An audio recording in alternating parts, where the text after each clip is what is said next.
Data structure क्या होता है, डेटा स्ट्रक्चर के कौन कौन से टाइप्स होते हैं, और साथ ही हम लोगों ने देखा कि डेटा स्ट्रक्चर पे कौन कौन से बेसिक ऑपरेशंस हम लोग परफॉर्म करते हैं। डेटा स्ट्रक्चर को अब हम लोग यहाँ पे डिटेल में देखने वाले हैं, कौन कौन से टाइप के डेटा स्ट्रक्चर्स हैं। तो डेटा स्ट्रक्चर मैंने बताया था कि डेटा स्ट्रक्चर क्यों हम यूज करते हैं डेटा स्ट्रक्चर का, क्योंकि हम डेटा को मेमोरी में सिस्टमैटिक वे में ऑर्गेनाइज करके रख सके, इसीलिए हम डेटा स्ट्रक्चर यूज करते हैं। डेटा स्ट्रक्चर बेसिकली यही होता है। अब डेटा स्ट्रक्चर के जब हम टाइप्स के बारे में बात किए थे, तो डेटा स्ट्रक्चर में मैंने क्या बताया था कि डेटा स्ट्रक्चर को हम लोग बेसिकली 2 पार्ट्स में डिवाइड करते हैं। एक तो आपका था सिंपल डेटा स्ट्रक्चर और दूसरा हमारा था compound data structure. Simple data structure जो मैंने बात किया, तो सिंपल डेटा स्ट्रक्चर को भी बेसिकली 2 पार्ट्स में डिवाइड किया था। सिंपल डेटा स्ट्रक्चर में मैंने बताया कि सिंपल डेटा स्ट्रक्चर में एक हमारा होता है एरे और दूसरा हमारा होता है स्ट्रक्चर। उसी तरह कंपाउंड डेटा स्ट्रक्चर की जब मैंने बात की थी, तो कंपाउंड डेटा स्ट्रक्चर में उसको फर्दर हम लोगों ने 2 पार्ट्स में डिवाइड किया था। एक आपका होता था लीनियर डेटा स्ट्रक्चर और दूसरा आपका होता था non linear data structure. Linear data structure मैंने बताया कि लीनियर डेटा स्ट्रक्चर ऐसे डेटा स्ट्रक्चर को बोलते हैं जहां पे हम लोग डेटा मेमोरी में सीक्वेंस फॉर्म में रखते हैं, मतलब एक के बाद एक जहां पे डेटा हम लोग रख रहे हैं मेमोरी में स्टोर करने काम कर रहे हैं, उस टाइप के डेटा स्ट्रक्चर को हम लोग बोलते थे लीनियर डेटा स्ट्रक्चर। लेकिन अगर हम बात करते थे आपका नॉन लीनियर के बारे में, तो मैंने बताया कि नॉन लीनियर में वहां पे हम लोग हायरार्किकल फॉर्म में डेटा को रखते हैं। इसका मतलब हम लोग वहां पे डायनेमिकली डेटा हमारा स्टोर हो रहा है, एक सीक्वेंस में डेटा हमारा स्टोर नहीं हो रहा है। जहां जहां पे मेमोरी मिल रही है उस जगह पे वो डेटा को रन टाइम पे डेटा को हम लोग वहां पे स्टोर करने का काम कर रहे हैं। अब जब लीनियर और नॉन लीनियर की बात आई, तो लीनियर डेटा स्ट्रक्चर में हमने बात किया था कि लीनियर डेटा स्ट्रक्चर के अंदर हम लोग देखेंगे स्टैक, क्यू, लिंक लिस्ट, ये सभी हमारे क्या है लीनियर डेटा स्ट्रक्चर, जहां पे हम लोग डेटा को लीनियर फॉर्म में स्टोर करके रखते हैं। और नॉन लीनियर में हम लोगों ने देखा था ट्री एंड ग्राफ। अब बात आती है जो सबसे पहला डेटा स्ट्रक्चर हम लोग देखने वाले हैं। डेटा स्ट्रक्चर में सबसे पहले आपका जो डेटा स्ट्रक्चर है वो है हमारा एरे डेटा स्ट्रक्चर। अब एरे क्या होता है, ये सभी हम लोग पहले भी पढ़ चुके हैं कि एरे एक्चुअली में होता क्या है, लेकिन फिर भी एक बार हम लोग एरे को फिर से समझते हैं कि एरे क्या है, कैसे हम लोग एरे में डेटा को स्टोर करके रखते हैं, एरे डेटा स्ट्रक्चर में कौन कौन से बेसिक ऑपरेशंस हम लोग परफॉर्म कर सकते हैं। तो एक एक करके चलिए आइए हम लोग अब देखते हैं। तो अब देखते हैं कि एरे हमारा क्या है। एरे जैसा कि आप जानते हो कि it is a collection of finite set of homogeneous data element. मतलब कि होमोजीनियस का मतलब क्या होता है, एक जैसा। यहाँ पे लिखा हुआ है an array stores a list of finite number n of homogeneous data element। एक जैसा डेटा एलिमेंट का कलेक्शन को हम लोग क्या बोलते हैं, एरे बोलते हैं। अब आपको ये लग रहा होगा कि हम लोग एरे जो पढ़ते हैं, क्यों हम लोग पढ़े, एरे का क्या काम है। आप ऐसे ही समझ लो कि अगर हमारे पास जो प्रिमिटिव डेटा टाइप्स हैं, प्रिमिटिव डेटा टाइप्स का मतलब क्या हो गया, ऐसे डेटा टाइप्स जो कि पहले से बन के आते हैं, तो जो फंडामेंटल डेटा टाइप्स हैं उसको हम बोलते हैं प्रिमिटिव डेटा टाइप्स।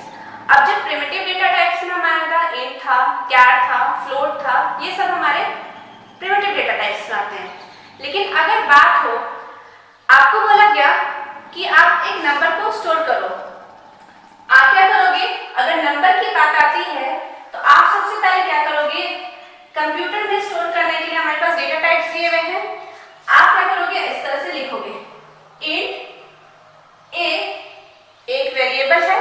वेरिएबल आपको पता है कि वेरिएबल क्या होता है, variable are the placeholders. जैसे कि आप ऐसे समझ लो, बल्ब अगर आपको लगाना है तो बल्ब के लिए एक होल्डर होता है जो कि उस बल्ब को होल्ड करके रखता है। सेम अगर हमको किसी वैल्यू को कंप्यूटर में स्टोर करके रखना है, तो वैल्यू को स्टोर करके रखने के लिए हम लोग क्या बनाते हैं, वेरिएबल्स बनाते हैं। तो जैसे आप वेरिएबल्स डिक्लेयर करते हो, तो आपको पता होगा कि आपके रैम में जाके, ये अगर आपका ये रैम है, तो रैम में जैसे आपने एक वेरिएबल ए बनाया, ये रैम में जाके एक मेमोरी ब्लॉक बना लेगा। और अगर ये इंटीजर टाइप का है तो ये कितना मेमोरी ब्लॉक लेगा, ऑक्यूपाई करेगा, 2 बाइट का ये मेमोरी आपका ऑक्यूपाई करके रखेगा। तो इसका मतलब ये a नाम का एक वेरिएबल बना आपके RAM में जो कि 2 बाइट का मेमोरी को ऑक्यूपाई करके रखा है। अब अगर मान लो आपने इस a में कुछ वैल्यू को असाइन कर दिया, a = 5, तो इसका मतलब क्या हुआ कि a में कितना वैल्यू आपका स्टोर हो गया, 5। अब आपको ये भी पता होगा कि एक बार में एक वेरिएबल में एक से ज्यादा वैल्यू को हम स्टोर करके नहीं रख सकते हैं। तो अगर आप यही समझ लो, अगर आपको बोला गया कि 5 स्टूडेंट का मार्क्स को स्टोर करके रखो, अब 5 स्टूडेंट का मार्क्स को आपको स्टोर करना है, तो ऑब्वियसली आपके दिमाग में यही आएगा कि हम 5 वेरिएबल्स बनाएंगे और पांचों में ये वैल्यू को स्टोर करके रखेंगे। तो आप जानते हो कि C++ में आपको बोला गया कि 5 स्टूडेंट का मार्क्स को स्टोर करके रखो, तो आप ऐसे करोगे। आपने एक मार्क्स की बात आई तो चाहे वो इंटीजर टाइप का होगा या फिर आपका फ्लोट टाइप का होगा। अगर 5 वैल्यू को स्टोर करना है तो आप क्या करोगे, 5 वेरिएबल होंगे।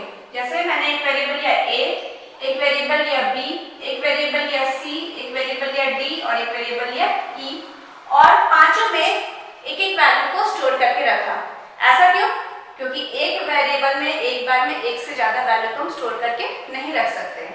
तो अगर आपको अब इस पांचों वैल्यू, अगर 5 वैल्यूज है, 5 नंबर है, तो आप अगर 5 वेरिएबल बनाओगे तो आप सोच लो कि आपके लिए पांचों वेरिएबल में आपने कौन कौन से वैल्यू को रखा है, ये आपके लिए थोड़ा डिफिकल्ट हो सकता है।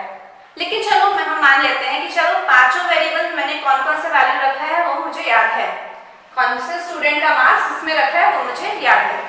लेकिन अगर मान लो आपको बोला गया कि 50 स्टूडेंट का मार्क्स को स्टोर करो, या फिर अगर आपको बोला गया कि 100 स्टूडेंट का मार्क्स स्टोर करो, या फिर अगर आपको बोला गया कि आप 1000 स्टूडेंट का मार्क्स को स्टोर करो, तो क्या आपके लिए पॉसिबल है कि आप 50, 100 या 1000 वेरिएबल्स आप डिक्लेयर करोगे? अगर आप ऐसा करोगे तो it will not be a good program, वो एक अच्छा प्रोग्राम नहीं बनेगा। क्योंकि हम लोगों ने पहले भी पढ़ा है कि एफिशिएंसी क्या, गुड प्रोग्राम का क्या क्या कैरेक्टरिस्टिक्स होना चाहिए। तो गुड प्रोग्राम का क्या क्या कैरेक्टरिस्टिक्स होता है कि आपका मेमोरी का प्रॉपर यूटिलाइजेशन कर सके, फिर उसके बाद आपका क्लियर होना चाहिए कि प्रोग्राम आपने जो बनाया है वो क्लियर इंस्ट्रक्शंस होने चाहिए, कॉम्प्लेक्स प्रोग्राम नहीं होने चाहिए।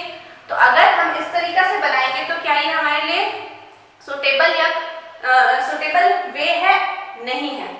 तो इस कंडीशन में हमारे पास अगर बहुत सारे एक जैसे वैल्यू को, जैसे अभी वर्ड आया था यहाँ पे होमोजीनियस, मैंने बोला एक जैसा एलिमेंट्स को स्टोर करके कहीं पे रखना है तो हम लोग यहाँ पे एरेज का यूज करते हैं। तो अगर हम यहाँ पे बात करें कि एक जैसा वैल्यू को स्टोर करना है, तो यहाँ पे आप देखो कि सभी के सभी किस टाइप के हैं, इंटीजर टाइप के वैल्यूज हैं। तो अगर ये इंटीजर टाइप के वैल्यूज हैं तो इन सभी वैल्यू को हम एक जगह पे स्टोर करके रख सकते हैं। तो हमारे पास जो डेटा स्ट्रक्चर है, जिसको हम लोग क्या बोल रहे थे, एरे बोल रहे थे, उस डेटा स्ट्रक्चर में हम लोग उस वैल्यू को स्टोर करके आसानी से रख सकते हैं। तो एरे को हम किस तरीके से डिक्लेयर करते हैं मेमोरी में? तो एरे जब हम लोग बनाते हैं तो हम लोग यहाँ पे उसका देते हैं बेस टाइप। किस टाइप का हमारा एरे होगा? नेक्स्ट हमारा क्या रहता है, एरे का नेम, और उसके बाद ये आपका जो ब्रैकेट है, ब्रैकेट के अंदर यहाँ पे रहता है आपका एरे का साइज, मतलब कितने साइज का आपको बनाना है एरे। बेस टाइप क्या हो गया? अगर अभी हम बात करते हैं नंबर को स्टोर करना है, तो नंबर स्टोर करने के लिए हम लोग किस टाइप का यहाँ पे डेटा टाइप लेंगे? तो इंटीजर डेटा टाइप हम लोग यहाँ पे लेंगे। अब एरे का नाम आप कुछ भी रख सकते हो। तो एरे का नाम अगर मान लो हम लोगों ने रखा A, तो A यहाँ पे क्या हो गया, एरे का नेम हो गया। और अगर हम यहाँ पे लिखे 10, तो ये क्या हो गया, एरे का साइज हो गया। तो जैसे ही मैंने ये लिखा तो यहाँ पे ये देख, जहाँ पे अभी हम लोगों ने 5 या 10 वेरिएबल का यूज कर रहा था बनाने के लिए, अब हमने यहाँ पे क्या किया, सिर्फ एक एरे बनाया जो कि किस टाइप का वैल्यू को स्टोर करेगा, आपका इंटीजर टाइप का वैल्यू को स्टोर करके रखेगा। और यहाँ पे ये कितने वैल्यूज को स्टोर कर सकता है, ये 10 वैल्यू को स्टोर करके रख सकता है, क्योंकि अभी मैंने यहाँ पे क्या लिखा है 10। तो ये आपका देखो क्या हो गया, ये बेस टाइप हो गया, ये आपका क्या हो गया, ए जो है ये आपका एरे का नेम हो गया, और ये जो 10 है, ये 10 आपका क्या हो गया, एरे का साइज हो गया। तो ये आपके रैम में कुछ इस तरीका से कंटिन्यूअस मेमोरी एलोकेशन करेगा, मतलब लीनियर फॉर्म में डेटा को स्टोर करने का काम करेगा। तो ये जैसे 10 है तो ये 10 कंटिन्यूअस मेमोरी ब्लॉक बना लेगा। तो 1 2 3 4 5 6 7 8 9 एंड 10। एरे में इंडेक्स वैल्यू हमेशा कहां से स्टार्ट होता है, C++ में 0 से हम लोग स्टार्ट करते हैं।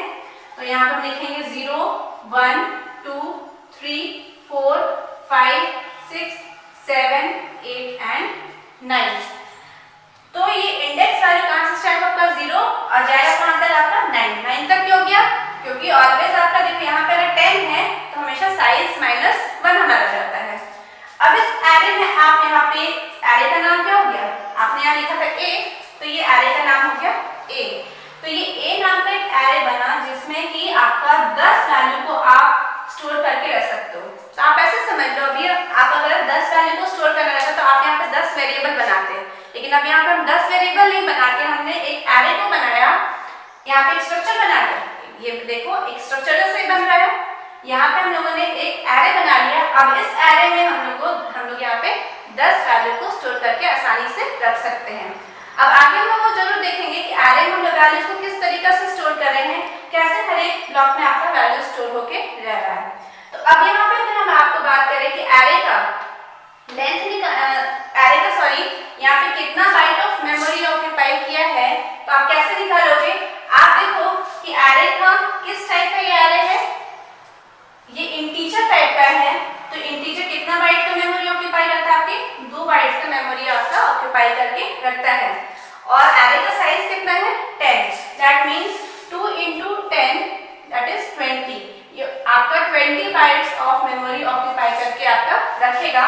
और टोटल कितने वैल्यू को स्टोर करेगा, 10 वैल्यू को स्टोर करके आपका ये रखेगा। तो अब यहाँ पे देखो एरे जो है, एरे में ये जो फर्स्ट इंडेक्स है, इसको हम लोग जो आपका ये नीचे जो लिखे हैं 0 1 2 3 4 5, ये सब आपका कहलाता है इंडेक्स। इंडेक्स भी आप कह सकते हो इंडेक्स वैल्यू, या फिर हम इसको बोलते हैं सबस्क्रिप्ट। ये आपका इंडेक्स या फिर सबस्क्रिप्ट वैल्यू होता है। यहाँ पे ये जो सबसे पहला इंडेक्स वैल्यू होता है, जो इंडेक्स नंबर होता है, ये आपका सबसे लोअर इंडेक्स नंबर होता है। इसको हम लोग LB से भी डिनोट करते हैं। LB का मतलब होता है आपका लोअर बाउंड, लोअर बाउंड। और ये जो सबसे आपका लास्ट वाला जो रहता है, उसको हम लोग क्या बोलते हैं, UB से हम लोग डिनोट करते हैं। और इसको हम लोग क्या बोलते हैं, अपर बाउंड। तो जब हमारा लोअर और अपर बाउंड भी दिया रहता है किसी एरे का, तो हम आसानी से एरे का साइज को कैलकुलेट कर सकते हैं। तो एरे के साइज को कैलकुलेट करने का जो फॉर्मूला होता है, that is upper bound that is UB minus lower bound plus 1। अगर आपको इस एरे का साइज को कैलकुलेट करना है, मतलब इस एरे का लेंथ निकालना है, अभी तो आपको देख के आसानी से समझ में आ रहा है कि एरे का लेंथ क्या है, लेकिन अगर आपको कोई और एरे दिया हुआ है, उसका आपको लेंथ निकालने दिया गया है, तो आप लेंथ कैसे निकालोगे, upper bound minus lower bound plus 1। तो यहाँ पे आप देखो अपर बाउंड कितना होगा, UB कितना है आपका 9, तो आप यहाँ पे लिखोगे 9 माइनस LB मतलब लोअर बाउंड कितना है आपका 0, देन यहाँ पे 0 हो गया, प्लस 1। आप इसको कैलकुलेट करो तो कितना आ जाएगा 10। तो देखो एरे का साइज कितना था आपका 10। तो ये आपका फॉर्मूला होता है एरे का साइज को निकालने का। अब जो मैंने बोला वो देखो, तो एरे क्या हो गया, store a list of finite number n। Finite number n, यहाँ पे एक और वर्ड आ रहा है फाइनाइट, इनफाइनाइट नहीं है, फाइनाइट है। फाइनाइट का मतलब होता है जिसका साइज आपका हम कह सकते हैं फिक्स होता है, मतलब इंफिनिटी नहीं है, यहाँ पे कुछ आपका लेंथ साइज दिया रहता है, साइज फाइनाइट है नॉट इनफाइनाइट, जहाँ पे साइज फिक्स है। Finite number n of homogeneous अभी हमने बताया एक जैसा डेटा एलिमेंट, तो एक जैसा डेटा एलिमेंट, यहाँ पे नंबर्स था, तो एक जैसा डेटा एलिमेंट हो गया, उसको स्टोर करता है, उसी को हम लोग क्या बोलते हैं, एरे बोलते हैं। जैसे मैंने यहाँ पे लिखा 10, तो ये आपका 10 से ज्यादा वैल्यू को स्टोर करके नहीं रख सकता है। ये ऐसा नहीं है कि आप अगर 11 वैल्यू स्टोर करो या 12 या फिर 20 30, अगर आप कोई भी वैल्यू स्टोर करो तो ये आपका नहीं स्टोर होगा। क्यों? क्योंकि यहाँ पे finite number, finite number array जैसे आपने बनाया तो ये 10 कंटीन्यूअस मेमोरी को एलोकेट कर लिया एक सीक्वेंस में, लीनियर फॉर्म में, और 10 से ज्यादा ये वैल्यू को स्टोर करके नहीं रख सकता है। 10 से कम ये रख सकता है, लेकिन 10 से ज्यादा वैल्यू को ये स्टोर करके ये एरे में हम नहीं रख सकते हैं। नेक्स्ट यहाँ पे when lower and upper bound and upper bound of an array are given, अभी मैंने बताया कि जब एरे का लोअर एंड अपर बाउंड आपको दिया हुआ है तो आप आसानी से उस एरे का साइज या लेंथ को निकाल सकते हैं। तो एरे का साइज या लेंथ निकालने का भी formula upper bound minus lower bound plus 1। तो इस एरे का अगर मैंने साइज निकाला तो देखो आसानी से ये एरे का आपका साइज आ गया। एरे कितने टाइप्स के होते हैं? तो एरे बेसिकली हम लोग 2 टाइप्स के एरे देखते हैं। एक हमारा होता है 1 डायमेंशनल एरे, जिसको हम लोग 1D एरे भी शॉर्ट में बोलते हैं। दूसरा हमारा होता है 2 डायमेंशनल एरेज, जिसको हम लोग 2D एरे भी बोलते हैं। तो यहाँ पे अब देखते हैं कि 1 डायमेंशनल एरे क्या है और 2 डायमेंशनल एरे क्या है। पहले हम लोग 1 डायमेंशनल एरे को पूरा कवर करेंगे और उसके बाद हम लोग 2 डायमेंशनल एरे की ओर बढ़ेंगे। तो 1 डायमेंशनल एरे जो हम लोग सबसे अभी एरे जो हम लोग पढ़े, जो सिंपलेस्ट फॉर्म ऑफ एरे होता है, उसको हम लोग क्या बोलते हैं, 1 डायमेंशनल एरे। और उस एरे को हम लोग किस तरीका से देखते हैं, तो हर एक एरे को हम लोग उसके सबस्क्रिप्ट वैल्यू के थ्रू, अभी मैंने बताया था कि जो नीचे वैल्यूज हम लोग लिखते हैं वो उसका क्या कहते हैं, इंडेक्स वैल्यू या फिर सबस्क्रिप्ट वैल्यू। तो एलिमेंट को एक्सेस करना है या एलिमेंट को इनपुट करना है एरे में, दैट इज इंसर्शन ऑपरेशन। तो हम लोग एरे में जितना भी वर्क करते हैं उसके सबस्क्रिप्ट वैल्यू के थ्रू ही हम लोग वहां पे एरे में वैल्यू को इनपुट करते हैं। तो यहाँ पे जो हमारा सिंपलेस्ट फॉर्म ऑफ एरे होता है उसी को हम लोग क्या बोलते हैं, 1 डायमेंशनल एरे। तो 1 डायमेंशनल एरे को हम लोग किस तरीके से C++ में डिनोट करते हैं, इसको हम लोग देखते हैं। तो in C++ array is denoted as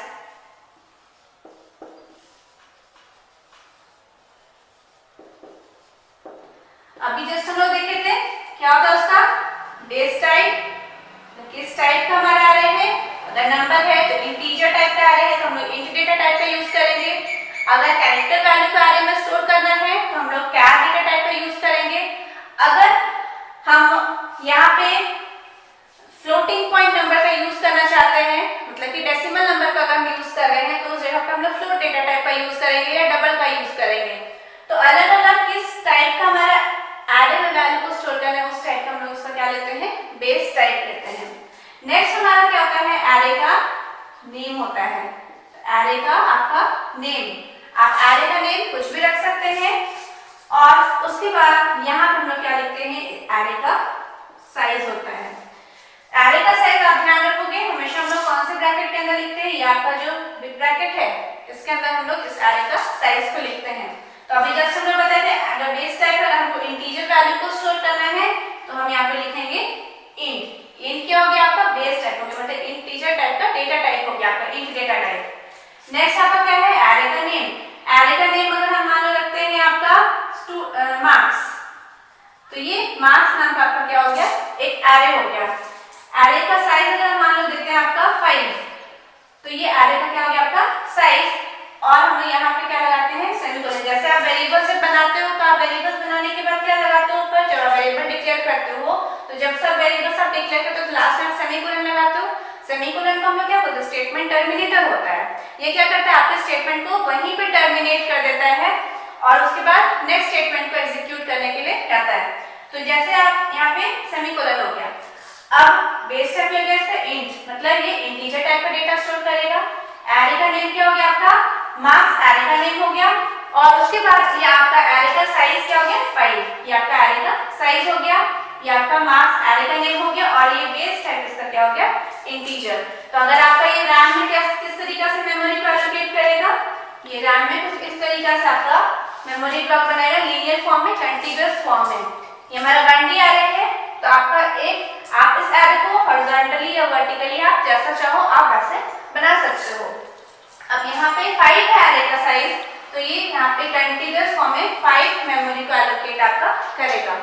अब यहाँ पे आप देखो इसका इंडेक्स वैल्यू कहाँ से स्टार्ट करोगे, 0 1 2 3 एंड 4, ये इसका आपका क्या हो गया, इंडेक्स वैल्यू हो गया। अब इस एरे में अगर हम वैल्यू रख रहे हैं यहाँ पे 10 20 30 40 एंड 50, तो एरे में 5 वैल्यूज को हम यहाँ पे स्टोर करके रख सकते हैं। एरे का साइज आपको यहाँ पे 5 है, इसलिए 5 वैल्यू को स्टोर करके रखा। अब यहाँ पे आपका एरे का नाम क्या है, तो एरे का नाम क्या है आपका, यहाँ पे मार्क्स नाम का एक एरे बना जिसमें कि एरे का साइज कितना 5, तो आप 5 वैल्यूज को स्टोर करके रख सकते हो। इसका इंडेक्स वैल्यू या फिर ये क्या आपका है, क्या है सबस्क्रिप्ट वैल्यू, तो सबस्क्रिप्ट ये सबस्क्रिप्ट वैल्यू है, कहां से स्टार्ट होगा 0 से साइज -1, हमेशा यहाँ पे साइज -1 रहेगा, क्यों 0 से स्टार्ट कर रहे हैं।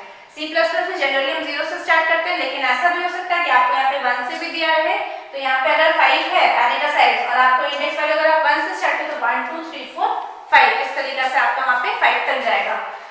तो अब हम ये तो हो गया कि आपका 1D एरे क्या है, तो 1D एरे सबसे simplest form of an array है, is a one dimensional array, the array itself is given a name, array का अपना नाम होता है, and its element are referred to by their subscript value, उसके एलिमेंट को हम लोग उसके सबस्क्रिप्ट वैल्यू के थ्रू क्या करते हैं, एक्सेस करने का काम करते हैं। तो एरे में किस तरीके से हम लोग वैल्यू को इनपुट करते हैं वो हम लोग आगे देखेंगे कि कैसे हम लोग एरे में वैल्यू को स्टोर कर रहे हैं, वहां से एरे से वैल्यू को कैसे हम लोग वहां से डिलीट कर रहे हैं। तो ये तो आपका हो गया सिंपलेस्ट एरे।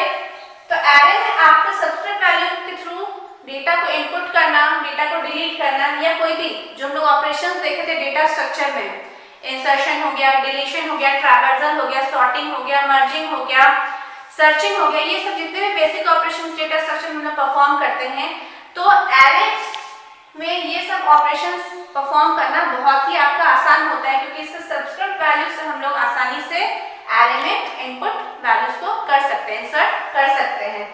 तो ये तो आपका हो गया 1D एरे। यहाँ पे हम लोग 1D एरे को ही पूरा कवर करने वाले हैं, कौन कौन से बेसिक ऑपरेशंस हम लोग 1D एरे में परफॉर्म करेंगे। एक थोड़ा सा हिंट आपको हम दे देते हैं, 2D एरे में क्या होता है, 2 डायमेंशनल एरे क्या होता है। हम लोग 2 डायमेंशनल एरे को फर्दर के वीडियोस में आगे हम लोग देखने वाले हैं डिटेल में, अभी फिलहाल हम लोग 1D एरे देखेंगे। तो चलिए आप देखते हैं 2D एरे क्या है। तो चलो 2D एरे में क्या होता है, यहाँ पे आपको नाम से समझ में आ रहा है 2 डायमेंशनल एरे। अभी आपको यहाँ पे 1 डायमेंशन, एक डायमेंशन दिया हुआ था, एक सिंपल आपका यहाँ पे एक रो के फॉर्म में आपका डेटा यहाँ पे स्टोर होके है। लेकिन 2 डायमेंशनल एरे की अगर हम बात करते हैं तो 2 डायमेंशनल एरे में हम लोग डेटा को रो एंड कॉलम के फॉर्म में स्टोर करके रखते हैं। रो एंड कॉलम मतलब कि टेबल के फॉर्म में, या फिर आप कह सकते हो मैट्रिक्स के फॉर्म में डेटा को हम लोग स्टोर करके रख सकते हैं। तो 2 डायमेंशन, एक से ज्यादा डायमेंशन जहां पे हो गया, तो उस टाइप के एरे को हम लोग क्या बोलते हैं, 2 डायमेंशन एरे। चलिए नेक्स्ट के वीडियो में हम लोग उसको कवर करेंगे। अब यहाँ पे हम लोग 1D एरे की ओर बढ़ते हैं। तो 1D एरे में ये तो हो गया इसका बेसिक इंट्रोडक्शन की 1D एरे आपका क्या है। अब 1D एरे में कौन कौन से बेसिक ऑपरेशंस हम लोग परफॉर्म करते हैं, उन सभी ऑपरेशंस को चलिए अब हम लोग यहाँ पे देखते हैं। तो अब हम लोग देखते हैं कौन कौन से बेसिक ऑपरेशंस हम लोग 1D एरे या 1 डायमेंशनल एरे में परफॉर्म करते हैं। इसके पहले हम लोग जब डेटा स्ट्रक्चर का इंट्रोडक्शन देखे थे, तो उसमें डेटा स्ट्रक्चर में हम आप लोगों को बताया था कि कौन कौन से बेसिक ऑपरेशंस होते हैं जो किसी भी डेटा स्ट्रक्चर में हम परफॉर्म करते हैं। तो उसमें आपका था traversal, searching, insertion, deletion, merging, sorting, ये सभी के सभी ऑपरेशंस जो हम डेटा स्ट्रक्चर में परफॉर्म करते हैं। तो ये जितने भी ऑपरेशंस हैं सभी के सभी हम डेटा स्ट्रक्चर में, एरे डेटा स्ट्रक्चर में भी परफॉर्म करते हैं। तो यहाँ पे जो बेसिक ऑपरेशंस हैं जो हम परफॉर्म करते हैं वो है आपका सर्चिंग,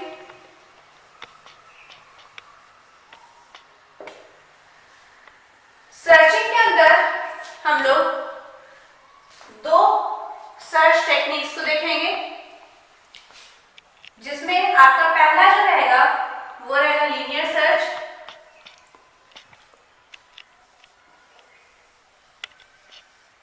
और दूसरा आपका जो रहेगा वो आपका रहेगा binary search.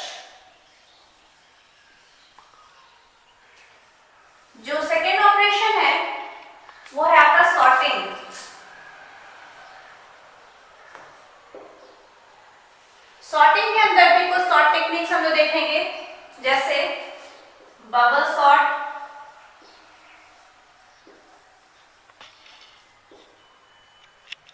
Selection sort,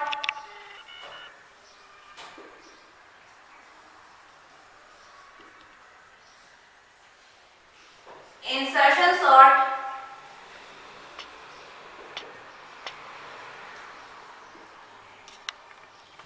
and quick sort.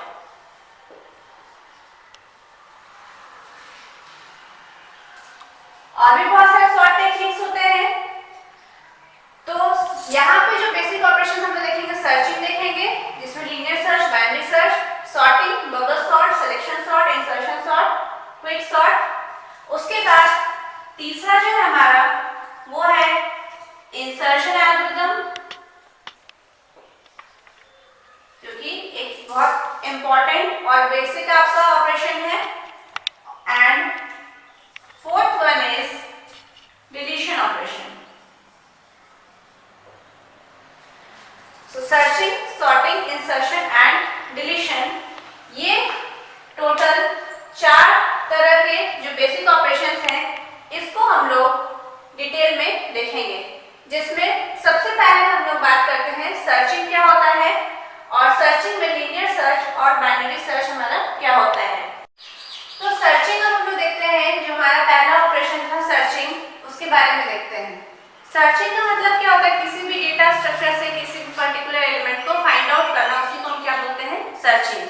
अब वो हमारा कोई भी डेटा स्ट्रक्चर हो सकता है, हमारा एरे हो सकता है, स्टैक हो सकता है, क्यू हो सकता है, लिंक लिस्ट हो सकता है, ट्री हो सकता है, ग्राफ हो सकता है, एनी डेटा स्ट्रक्चर, कोई भी डेटा स्ट्रक्चर से किसी भी एलिमेंट को फाइंड आउट करना है, तो हम लोग क्या बोलते हैं, सर्चिंग बोलते हैं। अब यहाँ पे हम लोग फिलहाल अभी एरे देखते हैं, तो एरे में हम लोग यहाँ पे 2 सर्च टेक्निक देखेंगे। पहला हमारा है लीनियर सर्च और दूसरा हमारा जो था वो हमारा बाइनरी सर्च था। लीनियर सर्च का मतलब क्या होता है कि हम लोग हर एक एलिमेंट को 1 बाय 1 कंपेयर करना स्टार्ट करते हैं, कहां से, बिगिनिंग से लेके एंड तक। इसका मतलब कोई पर्टिकुलर एलिमेंट अगर हमको फाइंड आउट करने बोला गया है, अगर मेरे पास कोई एक एरे है और उसमें से हमको कोई एक पर्टिकुलर एलिमेंट को फाइंड आउट करने बोला गया, तो उस पर्टिकुलर एलिमेंट को फाइंड आउट करना, इसका मतलब वो आइटम हो गया। उस आइटम को हम क्या करते हैं, बिगिनिंग से लेके कंपेयर करना स्टार्ट करते हैं कि जो भी एरे में फर्स्ट एलिमेंट है, क्या वो आइटम से मैच कर रहा है कि नहीं।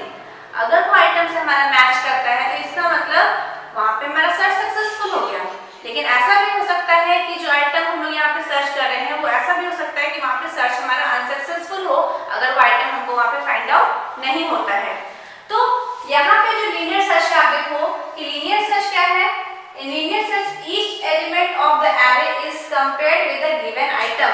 जो गिवन आइटम है उसके साथ हम क्या करते हैं, हर एक एलिमेंट को कंपेयर करना स्टार्ट करते हैं, कहां से, बिगिनिंग से लेके, और to be search for 1 by 1, एक एक करके हम लोग सर्च करना स्टार्ट करते हैं।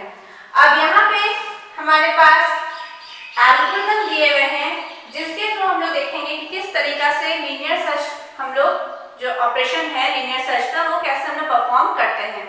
तो सबसे पहले यहाँ पे वर्ड आता है एल्गोरिथम। एल्गोरिथम से सभी लोग फेमिलियर हैं, हम लोग पहले भी क्लास 11th में भी एल्गोरिथम के बारे में पढ़ चुके हैं कि एल्गोरिथम होता क्या है, किस तरीके से हम लोग एल्गोरिथम लिखते हैं, उसके क्या रूल्स होते हैं एल्गोरिथम को लिखने के लिए।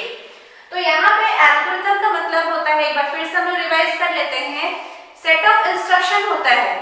एल्गोरिथम क्या होते हैं, सेट ऑफ इंस्ट्रक्शंस होते हैं जो किसी पर्टिकुलर टास्क को परफॉर्म करने के लिए हम लोग लिखते हैं। जैसे कि अगर आपको चाय बनानी है, तो अगर आपको चाय नहीं बनाने आती, तो आप क्या करते हो, रेसिपी निकालते हो। आप रेसिपी में स्टेप बाय स्टेप देखते हो कि हाँ कैसे इस पर्टिकुलर डिश को यहाँ पे बनाया जाए।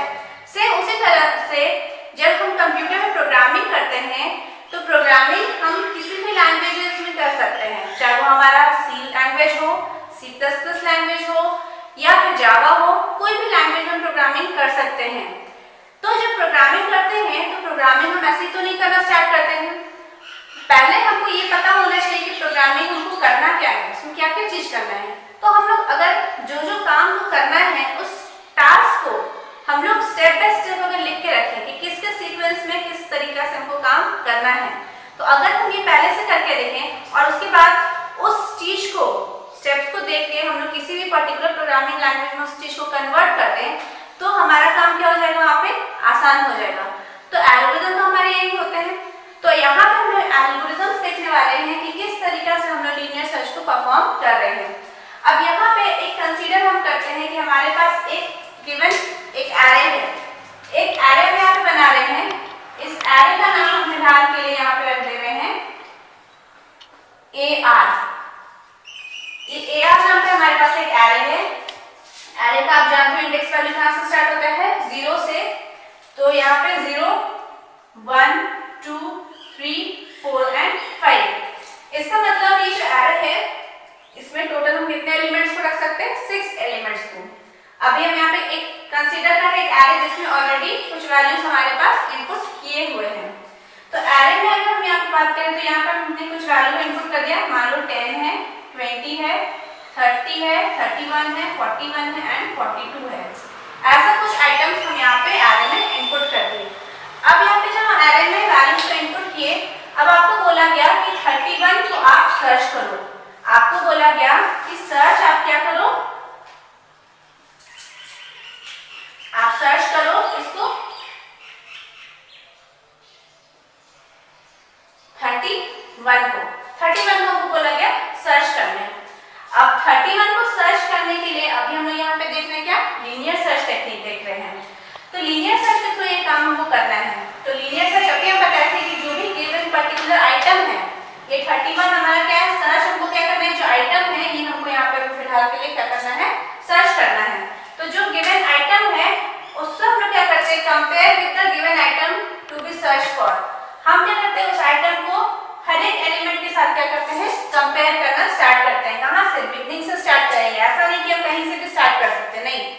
एरे में हम लोग कहाँ से स्टार्ट करेंगे, हमेशा बिगनिंग से लेके लास्ट तक सर्च करेंगे जब तक कि पर्टिकुलर आइटम इक्वल टू हमारा जो सर्च आइटम है नहीं हो जाए। तो अब अगर हम यहाँ पे देखें तो आप देखो इस एल्गोरिथम के थ्रू कैसे हम इसको करेंगे। सबसे पहले आप यहाँ पे देखो कि आपको एक लीनियर एरे यहाँ पे कंसीडर करो, ये एक लीनियर एरे है। सबसे पहले आपको बोला गया set CTR is equal to L। CTR का मतलब यहाँ पे हम यहाँ पे एक इनिशियलाइज करें काउंटर, एक काउंटर हम यहाँ पे इनिशियलाइज कर रहे हैं। और L का इनिशियली वैल्यू आप क्या जानते हो, L मतलब यहाँ पे है आपका लोअर बाउंड। लोअर बाउंड कौन सा आपका हो गया, ये L आपका ये हो गया, और ये आपका क्या हो गया, U हो गया, अपर बाउंड हो गया। आप जानते हो ये एरे है, तो एरे का साइज क्या होता है, फिक्स होता है। It is a set of homogeneous finite set of homogeneous data element. Array का साइज यहाँ पे क्या हो गया, आपका फिक्स है। इसका मतलब 6 एलिमेंट से ज्यादा आप इस एरे में इनपुट नहीं कर सकते हो।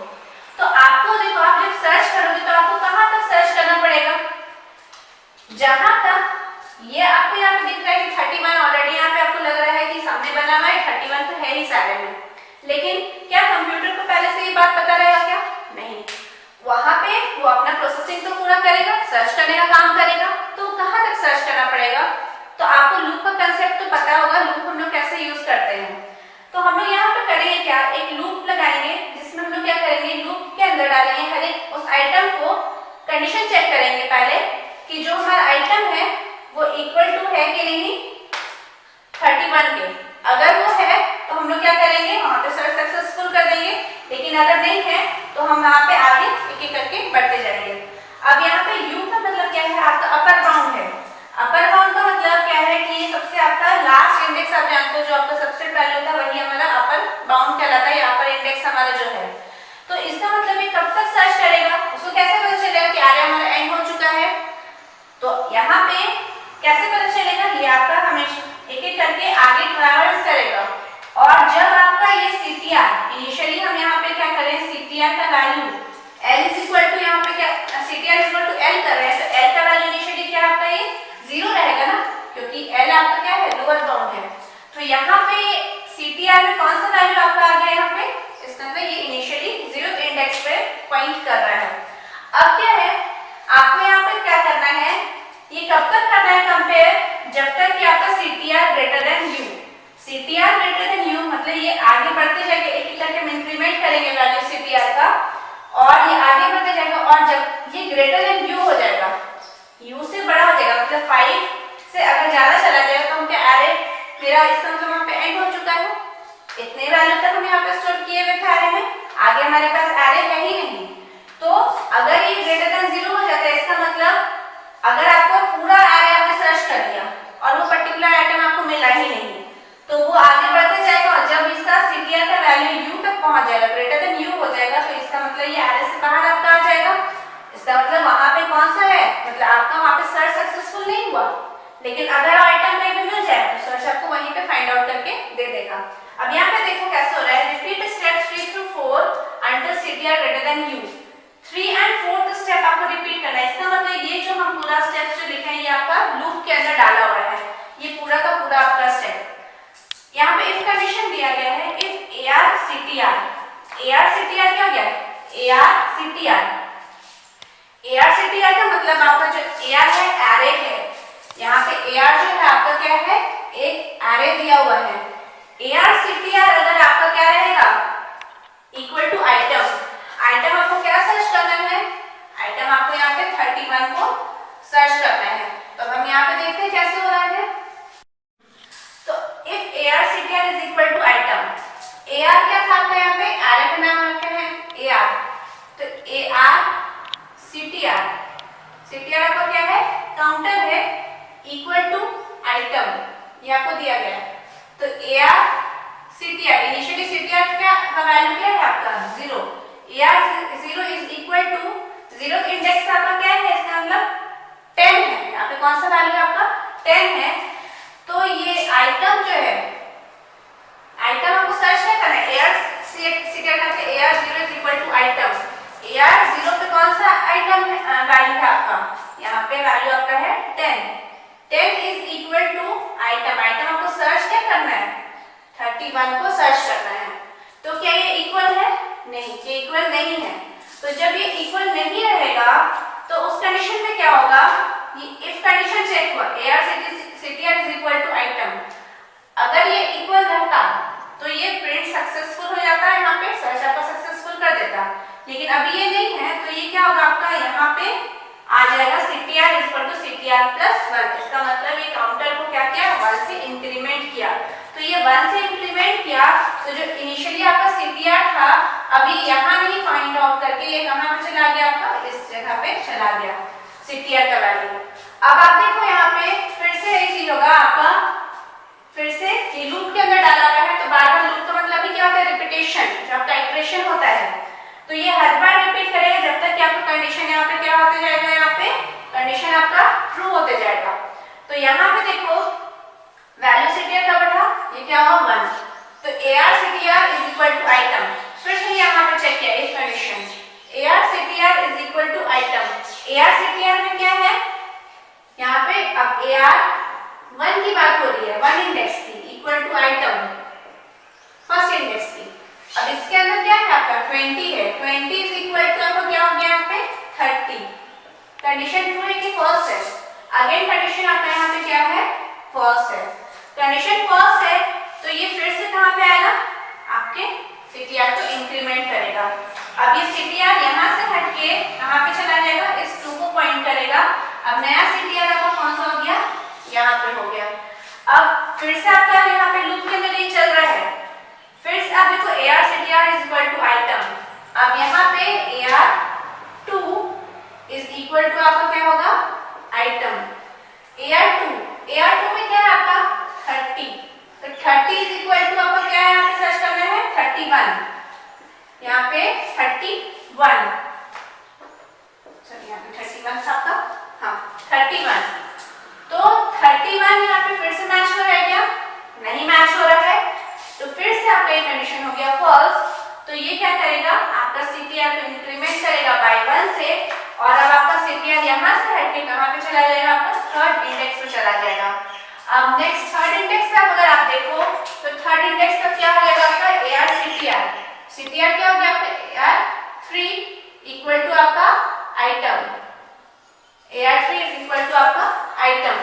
यहाँ पे AR 3 में कौन सा वैल्यू है आप देखो 31, और आइटम भी आपका क्या है यहाँ पे 31, तो देखो यहाँ पे कंडीशन हो गया आपका ट्रू। अब जैसे ही यहाँ पे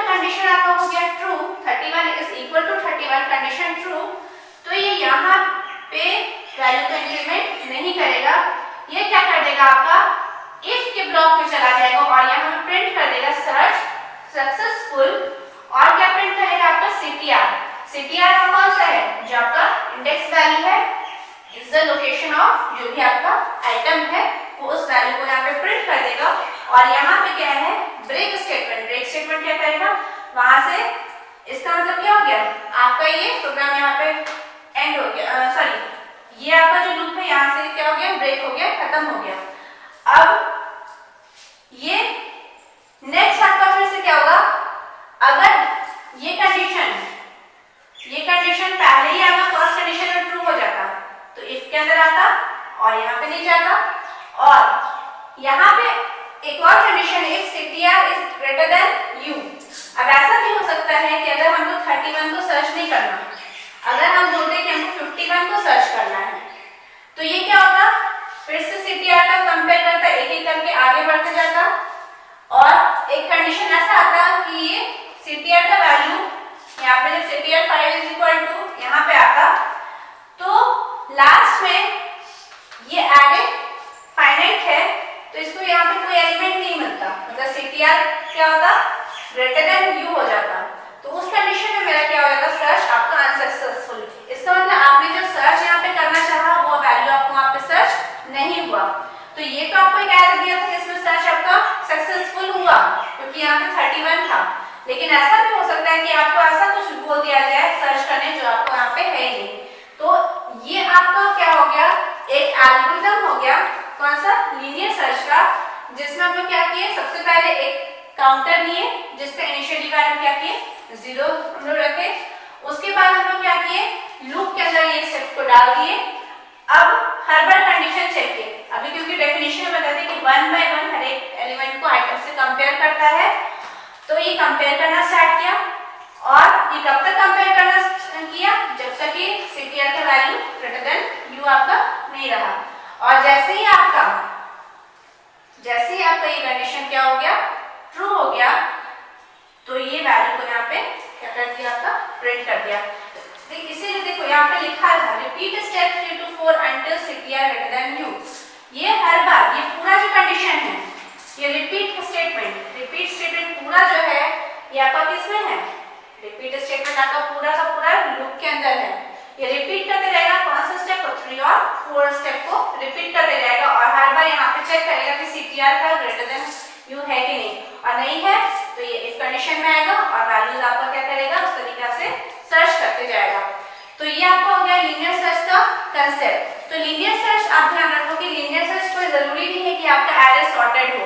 अभी तो फिलहाल ये हमारा अनसॉर्टेड एरे दिया हुआ है और इस यहाँ पे सॉर्टेड एरे आपका दिया हुआ है और इस सॉर्टेड एरे में हम लोगों ने 31 को सर्च करने बोला गया तो हमने इसको सर्च कर लिया। तो लीनियर सर्च आपका होता है जो आप ये बहुत एफिशिएंट सर्च टेक्निक होता है, बहुत अच्छा सर्च टेक्निक माना जाता है। लेकिन जहाँ पे अगर एरे का साइज आपका बड़ा है तो उस कंडीशन में हम लीनियर सर्च को बहुत अच्छा टेक्निक वहाँ पे नहीं मानते हैं। क्यों? क्योंकि यहाँ पे अगर आप सोच लो कि अगर हमारे पास 1000 एलिमेंट है और ऐसा भी हो सकता है ना अगर मान लो ये यहाँ से लेके आपका इस तरीके से एरे है और यहाँ पे 1000 वैल्यूज हैं आपके पास, आपको जो सर्च करने बोला गया मान लो यहाँ पे 51 है 42 है 82 है, आपको बोला गया 82 को सर्च करना है। आप तो यहाँ पे लीनियर सर्च का टेक्निक अपनाओगे तो क्या होगा आप यहाँ से 0 से स्टार्ट करोगे और हर बार एक एक वैल्यू को कंपेयर करते जाओगे। तो इसका मतलब आपको ये लूप जो चलेगा वो कितना बार चलेगा आपका यहाँ पे देखो 1000 टाइम्स आपका यहाँ पे लूप चलेगा। तो इतना बार अगर हमारा ये लूप चलेगा तो ऑब्वियसली हमारे प्रोग्राम में क्या होगा ये एग्जीक्यूशन टाइम ज्यादा लेगा किसी भी आइटम को सर्च करने के लिए। तो ये स्मॉल एरे के लिए बहुत एफिशिएंट टेक्निक है, लेकिन अगर हम बात करें लार्ज एरे के लिए तो ये बहुत अच्छा टेक्निक हम इसको नहीं कह सकते हैं। तो अब लीनियर सर्च का कांसेप्ट सभी का क्लियर हो गया कि लीनियर सर्च क्या होता है। अब हम लोग आगे नेक्स्ट वीडियो में देखेंगे कि बाइनरी सर्च को हम लोग किस तरीके से परफॉर्म करते हैं।